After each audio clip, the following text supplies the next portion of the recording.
Mikel played that forward to Drogba. It's Drogba again! And Chelsea have scored! And it's Didier Drogba with the first goal in an FA Cup final at the new Wembley! ታሪክ ዝም ብሎ አይደገምም። ታሪክ ይቆስላል፣ ይቅር ይላል፣ ይበቀላል። አንዳንድ ጊዜ ደግሞ ልብ በሚሰብር መልኩ ራሱን በአዲስ ምዕራፍ ይጽፋል። ዛሬ ምሽት በአንፊልድ የሚደረገው ተራ የቻምፒዮንስ ሊግ የምድብ ጨዋታ አይደለም። ዛሬ ምሽት የ7 ዓመት ቁርሾ የሚወራረድበት የኬቩ መንፈስ ዳግም የሚያንዣብብበት ምሽት ነው።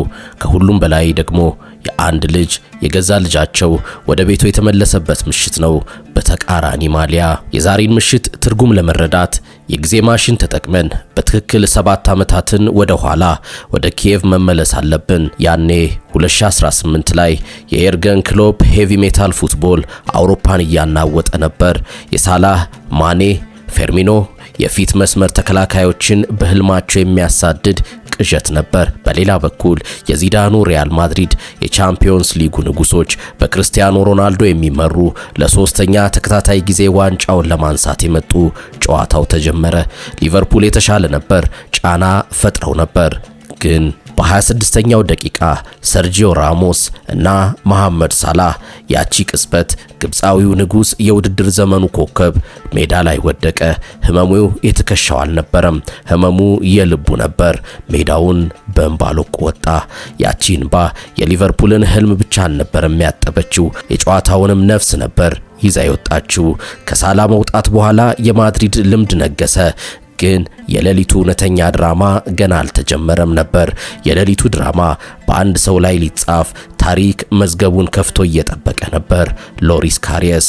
የማይታመን በቻምፒዮንስ ሊግ ፍጻሜ እንደዚህ አይነት ስህተት። ካሪም ቤንዜማ ኳሱን አሳዶ 1-0 ካሪየስ መሬት ላይ ተደፋ። ሊቨርፑል ግን ተስፋ አልቆረጠም። በ4 ደቂቃ ውስጥ ሳዲዮ ማኔ አቻ አደረገ። 1-1 ተስፋው ተመለሰ። ዚዳን ጋሬዝ ቤልን አስገባ። እናም ከገባ በ3 ደቂቃ ውስጥ 64ኛው ደቂቃ ላይ ማርሴሎ ኳሱን አሻገረለት። ጋሬዝ ቤል ቃላት የሉም። ምናልባትም በቻምፒዮንስ ሊግ ፍጻሜ ታሪክ ታይቶ የማይታወቅ ድንቅ ጎል 2-1። የሊቨርፑል ተስፋ ግን ዳግም የሞተው በሎሪስ ካሪየስ እጅ ነበር።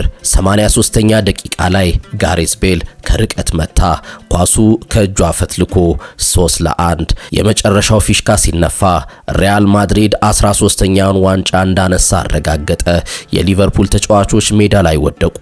ካሪየስ በእንባ እየታጠበ ወደ ኮፕ ደጋፊዎች ሄዶ ይቅርታ ጠየቀ። ግን ኬቭ ላይ ይቅርታ አልነበረም፣ ቁስል ብቻ። ያ ምሽት የሁለቱንም ክለቦች ታሪክ ቀይሯል። ሊቨርፑል በዛ ሌሊት ተማረ። ቁስሉን ለበቀል ሳይሆን ለትምህርት ተጠቀመበት። ክለቡ አሊሰን ቤከርን በግብ ጠባቂነት አስፈረመ። በትክክል ከ1 ዓመት በኋላ ሊቨርፑል የማድሪዱን ተቀናቃኝ ባርሴሎናን በታሪካዊ 4-0 ውጤት አሸንፎ ፍጻሜውን ቶተንሃምን በማሸነፍ የ2019 የቻምፒዮንስ ሊግ ሻምፒዮን ሆነ። የኬቩ ቁስል መጠገን ጀመረ። ሪያል ማድሪድም ተቀየረ። ያቺ የኬቭ ምሽት የአንድ ታላቅ ቡድን የመጨረሻ ምዕራፍ ነበረች። ክርስቲያኖ ሮናልዶ ክለቡን ለቆ ወጣ።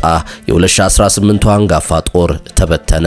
ሮናልዶ፣ ቤል፣ ቤንዜማ፣ ራሞስ፣ ካሴሚሮ ሁሉም ታሪክ ሆኑ። የዛ ምሽት የመሃል ሜዳ ሞተር ሉካ ሞድሪች ዛሬ በ40 ዓመቱ የእግር ኳስ ጥበቡን ጣሊያን ሴሪያ ውስጥ ለኤሲ ሚላን እያሳየ ነው። እናም ወደ ዛሬ ምሽት ደረስ። ሁሉም ነገር ተቀያይሯል።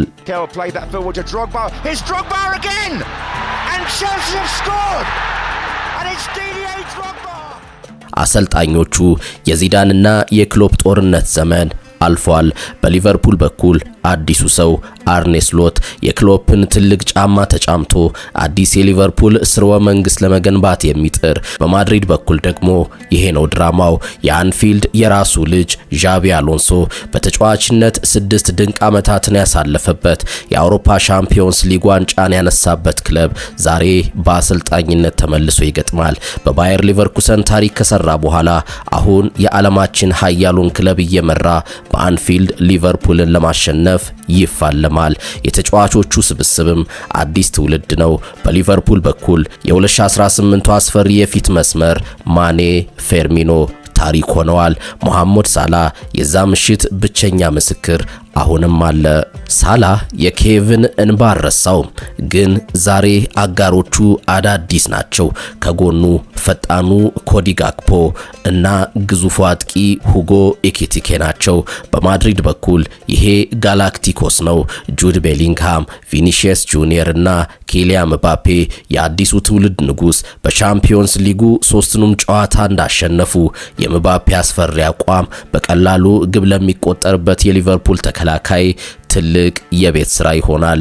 ግን የዛሬው ምሽት ትልቁ ታሪክ የታክቲክ ፉክክሩ አይደለም። የጨዋታው ድባብ በሐዘን ተሸፍኗል። በቅርቡ የመርሲሳይዱ ማህበረሰብ በተጫዋቻቸው ዲያጎ ዦታ ድንገተኛ ሞት ልቡ ተሰብሯል። እናም ፉክክሩ የሚረሳበት አንድ አጋጣሚ ተፈጥሯል።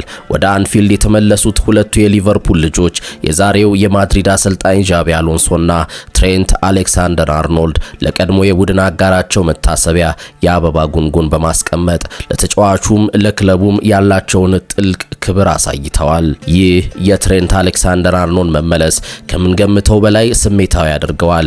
ይሄ ክህደት አይደለም።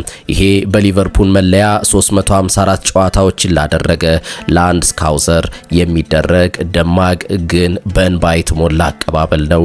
በ2018 ኬቭ ገና በ19 ዓመቱ ሮናልዶን ሲጠብቅ የነበረው ያ ወጣት ዛሬ አድጎ ቤቱን ለቆ አሁን በተቃራኒ ሆኖ በሐዘን በተዋጠው አንፊልድ ላይ ይቆማል።